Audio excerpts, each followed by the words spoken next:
Percasi Sumsel mulai melakukan seleksi atlet untuk mencari bakat baru di ajang PON Remaja 2018.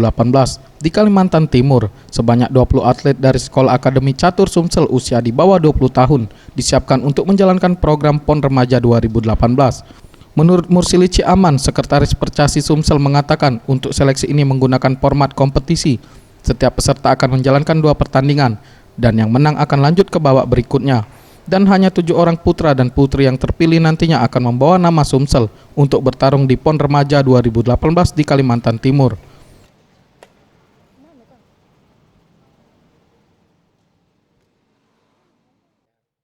Persiapan seleksi untuk PON Remaja untuk 2018. Jadi ini sebanyak anak-anak yang di kategori 15-17 umurnya, untuk seleksi sekitar 20 orang putra dan putri.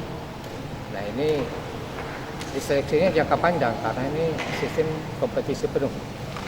Nah, untuk itu mana yang sudah terseleksi nanti itu kita latih terus sampai 2018 sehingga betul-betul matang mereka. Sementara itu, Zuherman Edi, pelatih catur Sumsel mengatakan untuk program jangka panjang atlet yang lulus seleksi nantinya akan diberi pemahaman materi dan uji tanding. Hal ini dilakukan guna memantau kesiapan atlet sebelum berlaga di ajang sebenarnya. Dari hasil pemantauannya, selama proses seleksi untuk skill peserta yang diseleksi semuanya hampir sama. Artinya Sumsel diuntungkan dengan hal ini karena atlet yang turun di PON Remaja 2018 dapat diandalkan dan berpeluang merebut medali. Kesulitan untuk meramu begitu banyak pemain junior ini, jadi kita optimis untuk mendapat medali.